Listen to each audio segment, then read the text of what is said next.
James Hamilton, a man works to make money for his own family, but for 200 unrelated people? It's more than I can comprehend. They said, living in communities is natural and inevitable as railroads. In the future, it will seem strange that the world could have gotten on at all with a little one-horse style of family organization that now prevails, so narrow, illogical, and uneconomical. Why didn't you people locate that building on the creek so it could be used as a factory when you break up? We may not break up. Our religion unites us. What's your religion? I thought you were Sabbath breakers. Our religion makes us do honest work, pay honest debts, and do so from choice every day of the week. Well, I guess you folks are honest in your business dealings, but some say you hold strange notions about marriage, he concluded.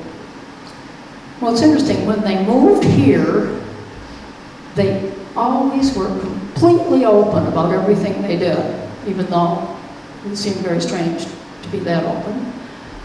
They announced their complex marriage system in a publication, and they sent it to the governors of Vermont, New York, to newspapers, lawyers, and a member of Congress.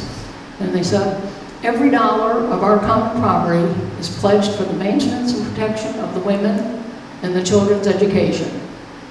We are a church, a family, and a school, and marriage with us is for life. In the two grand essentials of sacred marriage, faithfulness and cherishing, our record is without blemish. We have no quarrel with those who believe in exclusive dual marriage and faithfully observe it, but we've concluded that for us, there's a better way. The results of our complex marriage are that men are rendered more courteous, women and children are healthier, and both sexes are personally free. Women grow up blooming and healthy, and men are molded to a more than knightly chivalry and honor. In every community, like the openness that I talked about, that everything was, there were no secrets at all in the family. Every community relationship was conducted through a third party and was open to criticism from the entire body. One member insisted on an unwanted relationship, and he was literally carried outside one December day with his belongings and $50. All men, this is an astonishing thing to think about, all men practiced male continence for 33 years. And they said that this practice was closer to the self-denial of the Shakers and a far different affair than that conducted behind closed doors. Male continence shifted the responsibility of maintaining chastity from woman to man. This is right, Noyce said. Nature and justice cry out against the wrong done to woman by imposing upon her a task that man shrinks from assuming. The world is upside down on this point. Licentiousness is a gigantic foe, carrying havoc through the land. In the community, there's no freedom to love today and leave tomorrow, or freedom to take a woman's person and keep our property to ourselves, or freedom to sire offspring without help and lead them to the street and poorhouse. Women fall by the tens of thousands of the enemy on all sides. Ruin stares her in the face if she yields an inch, while men, free and easy, have little responsibility. What but destitution can come from such an unequal fight? Exactly state that now exists in society. Let man assume chastity as a masculine virtue, that his honor and courage are at stake, and the failure of chastity will involve him in social degradation and ruin. This will open a new era in human progress. Love and sex should be the most engrossing of all sciences as well as an art, Noyce wrote. The way to elevate love is to clear away false, debasing ideas about sex and substitute true and beautiful ones. There is good, wholesome love that doesn't harden the heart or devastate character. Heart abandonment to the grace of God teaches temperance in all things. Let that grace flow into your hearts and do what your purposes and resolutions have never done. It will run into all your veins and passions and nature and make you a new creature, he said. And one of the main members of the community was called James Towner. He was a lawyer and a preacher and a teacher. He joined the community in 1866, and he wanted to give his testimony. The Oneida community is immensely above ordinary society, even the best of it. Slide 10, Dave.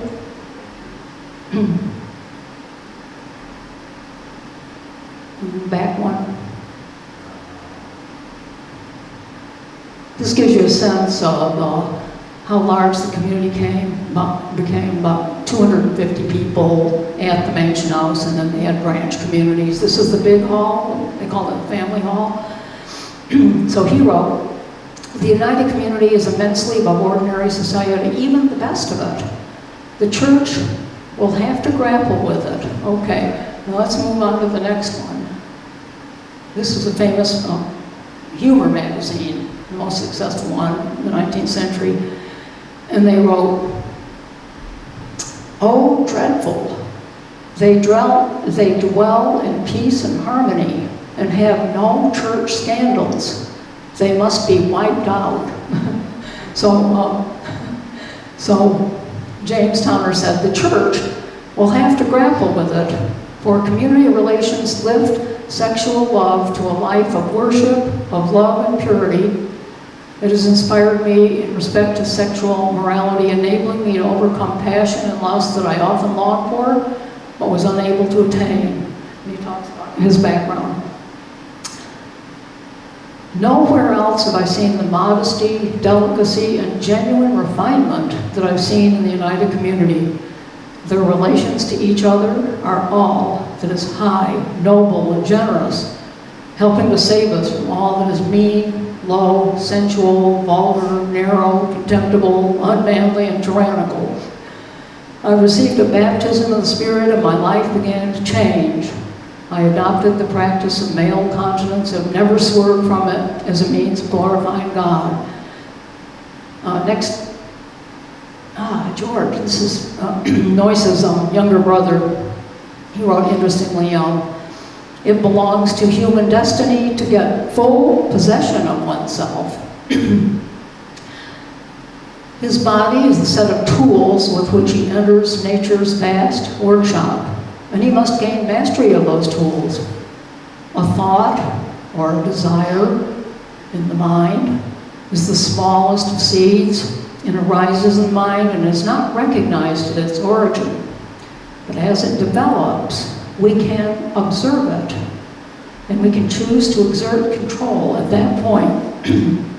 But unobserved thought or desire grows, and it becomes more difficult to suppress, and we may lose voluntary control of our actions. So that's looking at it from a psychological point of view in the nature of man. Slide 12, Dave. Noyce is the one surviving son, Theodore Noyce. He was a Yale-trained physician. The community sent their young men to Yale, and they studied engineering and all subjects. He started a chemistry set when he came back to the community, chemistry education. And he surveyed, he wanted to know what community members thought about complex marriage. So he surveyed them, and he found that 60% found the experience of complex marriage good because it resulted in persons developing a capacity to love and be loved with a sustained concentration rarely found in the outside world. It caused people to be more attentive, attractive, and engaged as we are in courtship. 40% would like more freedom in choosing partners, especially younger people, the second generation. I wish it were more popular than it is for the young to love the old, the handsome to love the less so, the educated to love the less educated. In short, that love might truly pervade all hearts. That was a major goal of complex marriage, more general love for all. So they talk about the difficulties of joining the community. They might want to join because they're just generally discontented with their outer life in the world, but they may see only the pleasure side of community life. So they wrote, those who imagine pleasure-seeking are courting special disappointment. Communal life is the worst hell such persons can easily find. It does not reserve even the common comforts of life for selfishness and seeking one's own. And the freedom to enjoy has its counterpart in the giving up of all things, because the community was founded on Acts 4. Those who believed were of one heart and soul. No one said that his possessions were his own, for they had everything in common. If a person can forget private wants and find gratification in the prosperity of all, then community is exactly his place. Anyone favorable to our belief can become a member, whether added to the treasury or not, provided that he sustains a good character. The only rule is the Gospels: love thy neighbor as thyself. Now, I was fascinated to learn that journalists and scholars could come and live in the community for months to study the community. And in the community, they would participate in all activities, not complex marriage, but the work and the play, including their means of government, which I'll get to shortly. The community served, okay, Dave, let's go to, I actually saw the railroad. It was called the O&W Railroad, that went just right next to the community, just north of it. They had to build this entire, it was called the Midland Railroad at the time, Midland Railroad, and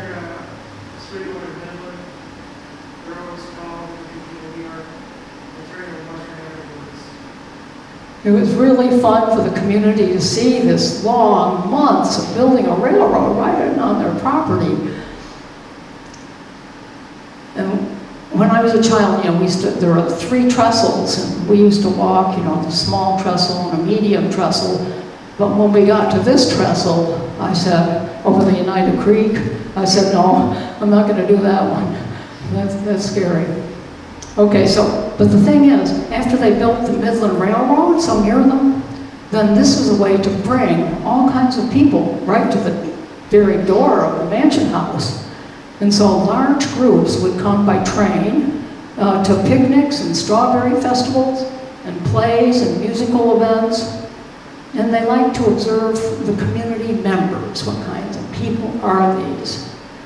They had 700 people came from Pulaski and spent a day on our grounds, and they had musical events, just had a grand time all day.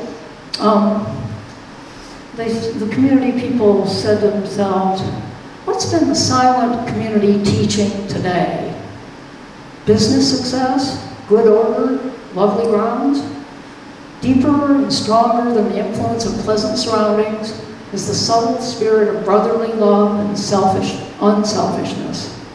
Let whatever is good and true and commended by all men shine forth in deeds.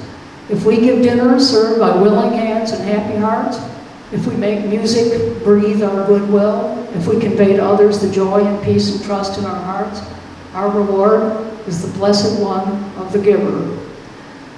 And Elmira, a reporter who worked with the Elmira Advertiser newspaper, went there and lived for many months to send a special report, make a special report about the community.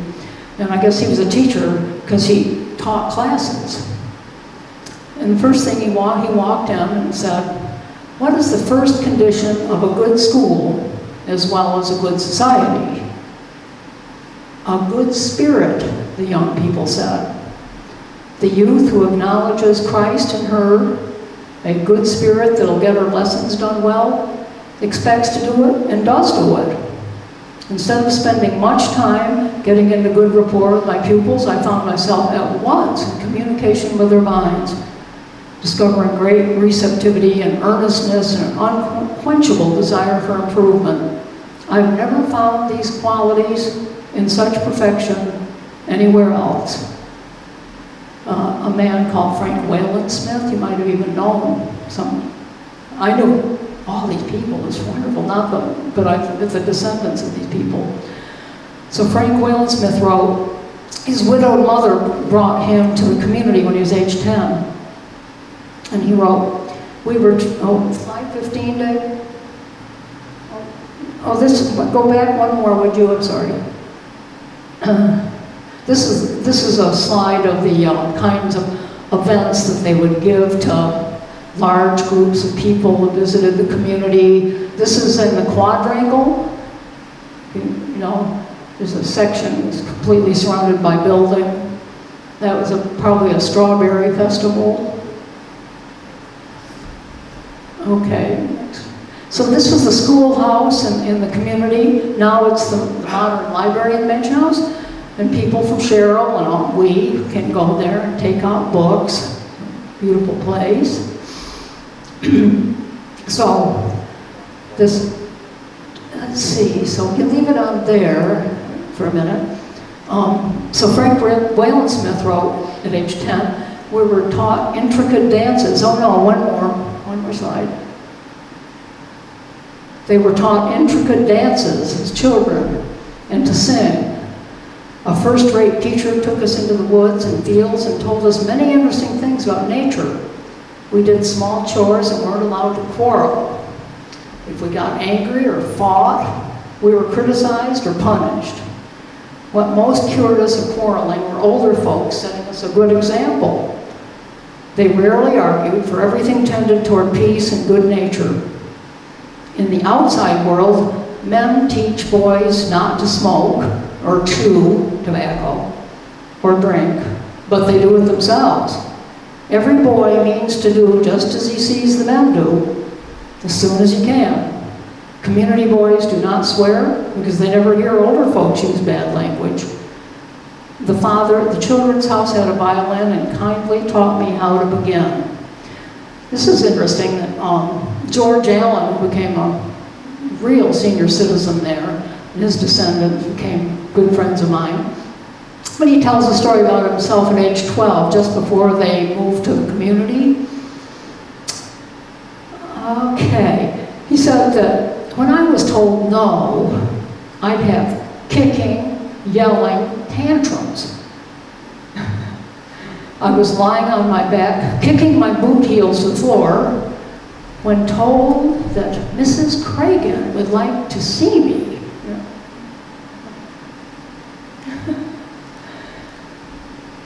She said, she didn't start speaking the minute he came into the room. He sat there. Then she spoke. She said, let's find out what the Bible has to say about disobedience and about the tongue. What an unruly member it is, George. For half an hour she read passages and talked kindly but very earnestly to me. I read a few verses as she pointed them out, and tears came fast from genuine grief because I'd been bad. Her words made me feel humble and penitent, my disappointment entirely forgotten that he was having the tantrum over. I wanted to be good, and Mrs. Cragen's influence made it easy to be so. I left happy and thankful with a purpose in my heart to govern the unruly tongue and hasty temper that had made so much trouble. The effect was almost miraculous, his sister wrote. George never had one of those tantrums again, previously almost daily. So that's pretty fascinating in itself. Okay, slide 17. Children were brought up in a south section in the children's department, and it was criticized. They thought, well, why should children not be with their parents all the time? But, well, it was just during the daytime, and they had mentors of many many people that took care of them. And they decided that, mentoring children of many adults of many skills and propensities and personalities would be good influences on the children. And also, the fathers and mothers of these children have all kinds of special friendships, companions who love the child, and they take the children out. But the teachers and mentors did have the authority to say that if they thought that a child suffered too much from too much attention, their main ambition for children was that they grow up in the nurture of the Lord, become the nurslings of a universal fatherhood and motherhood, and have the broadest opportunities for culture. So the community grew to 250 people in 2 years. And how do you manage that many people? Slide 18. They had no rules and regulations, no government set up at all. Noyce remembered how much he learned from that small group at Andover about this size that would criticize him to help him grow spiritually. And he decided, this will be the only government of the community. That's what we'll do. So they said that in ordinary life, persons may live with some peace and comfort while the latent diseases of the heart and mind are at work. But in a community, constant family contact can't avoid detecting interior maladies, hard corners of character, or a bad spirit. So, if aspects of our personality become selfish, pruning is required, just as we prune bushes to ever better, if we remember to do that. All members form themselves into groups of about a dozen, and it's really neat. Everyone served as both critics and subjects, and they were trained to be criticized without taking offense. They were trained to view their own faults as they might assess any other's faults, and feel no more pain in dissecting their own character than anybody else's. And they pointed out it was more like a spiritual profile by teaching people that we have the faults of our virtues and the virtues of our faults. We make a complete package of very prized qualities. So you wouldn't want to uproot people's entire personality, even if you could. So you wouldn't think that being criticized would result in the fact that it became so popular that they formed a criticism club. And somebody had to wait 3 months for the coveted washing. They had 3 sessions a week, from 1 to 3 sessions a week. And then you'd have to wait for it, and they talked about it being the coveted washing because they said that criticism was a washing of the inner man. We preach by spirit as well as by word, generally with more effect, so we're bound to be what we wish others to be, said John's wife. If we would teach humility, for example, we must ourselves have a meek spirit, and the same is true of all the fruits of the Spirit. But John's wife was criticized for being deficient in severity. It would do her good to scold sometimes, they said. So a community member decided to see how many people were still alive in the original criticism group at Andover. And one man responded, "In the meetings of that sacred conclave, I spent some of the happiest and most profitable hours of my life." But another man remembered only a single criticism. "Believe me, once was enough for a lifetime. Such an operation I never went through before or since." He seemed to feel it, the same feelings that he had back then. And a community woman said, "This is like a major operation without benefit of anesthesia."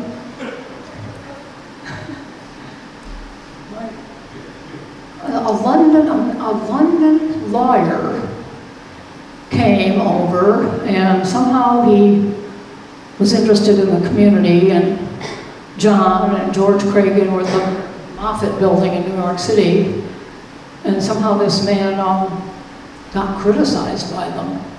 A London lawyer. He wrote, "I never knew what it was to allow man to rebuke me. I'd never worked for wages and therefore never felt the restraint of a master. I esteemed it a duty and virtue to resent as an insult the slightest impeachment of my character or actions. I was surrounded by parasites who flattered me as long as I had money to spend. I'd never received any contradiction or check on me until I came to the community." So people like this were considered persons of hard cases of fixed character, where a small criticism might not change them. And they had to receive a public criticism in the big hall. And that was considered a pretty severe ordeal. John Benoit said, "I was surprised to see how many good things were said about them. Humble, chastened, but justified and made clean. They'd come out of the trial with a rise of reputation and new self-respect. We're conscious of real deliverance." And they found almost instantaneous character changes occurred, usually permanently, kind of like the man who had the tantrums, and then it's just changed overnight, and there's several other examples like that. So, the other, drawing it to a close a little bit here, the chief goal of the community was to humanize work, because as you know, there were no labor laws whatsoever. People were completely subject to their overlords. Not much better than slavery. So the community limited work hours to 6 hours a day to leave plenty of time for study, recreation, socializing, love, and meditation. They rotated tasks every day, and they changed occupations perhaps every 3 or 4 months. And so Frank, who had come to the community at age 10, he said that he was a machinist in the trap shop from age 14 to 22. He worked on the farm and in the horticultural department. He sold silk. He learned bookkeeping. He was sent to New York City to learn how banks do business. He said, "I have every prospect of becoming a house builder, wagon maker, dentist, and weaver of silks, depending on my enterprise." So this was so refreshing to people. I mean, they never got stuck in one thing, for their entire life. Life was full of change and variety. It was funny. Men tended to bring their laundered clothes to the room of one of the women who was appointed seamstress for a period. Women seemed to do the mending. So the women, buttons were sewed on and rips were repaired. And one day, a notice appeared on the bulletin board.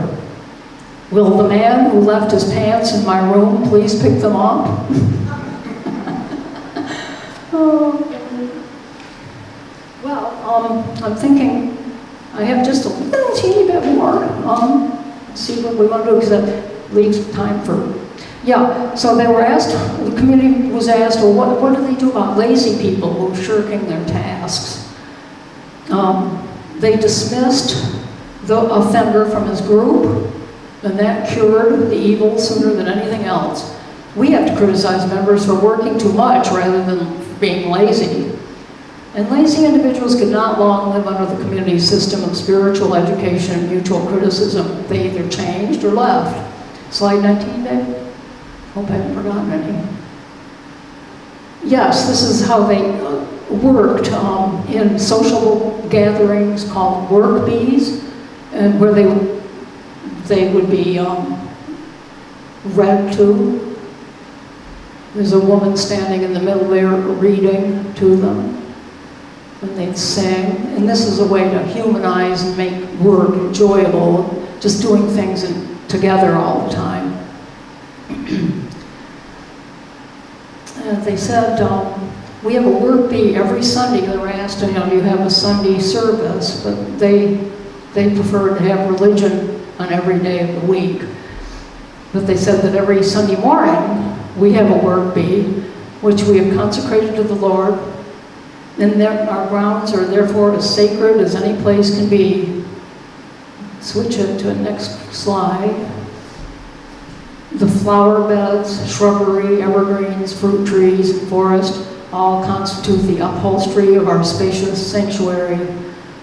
I hear the soft, still voice of my Heavenly Father in every leaf and flower. Truly, there are sermons everywhere. We dwell in the boundless sanctuary of our God, who himself is seen by the pure in heart. One little interesting tidbit is that the Civil War occurred during the community, and a man who was enrolling people made a mistake that resulted in no community members being drafted, because their residence is on the border of 2 counties, Madison and Oneida, and 2 congressional districts, in a bend of Oneida Creek, crossed by bridges a short distance on either side. We're in Madison County between the bridges, and our neighbors on both sides are in Oneida County. The enrolling officer supposed that they just assumed that we belonged to the other district, so nobody was ever drafted. The community believed that slavery would have melted as ice beneath the midsummer sun if the nation's heart were filled with the Spirit of God and purified from the love of money. If we have primarily in view to make money, we shall get no enthusiasm from heaven, Noy said, for we shift from our true purpose. The noblest destiny of mankind is the God-centered life that can power a lasting spiritual regeneration of mankind. Thinking of a community youth, slide 21. Let's see. Oh, okay. Yeah. Yeah, that's just there. That does show the people at the time, what the mansion house looked like at the time. Thinking of a community youth, Noyce wrote, "Let him remain free from the absurd notion that one kind of employment is more honorable than another, which causes so much mischief. He'll be taught that it is not the kind of work that dignifies a man, but that by good spirit and good manners, the man dignifies every kind of work. Producing quality work creates its own market, and one rises above strife and competition." There's this wonderful story that they printed in their weekly journal called the Oneida Circular. A farmer's superior corn won awards year after year. He shared his seed corn with all his neighbors. And a reporter said, "Why do you share your best seed corn with farmers with whom you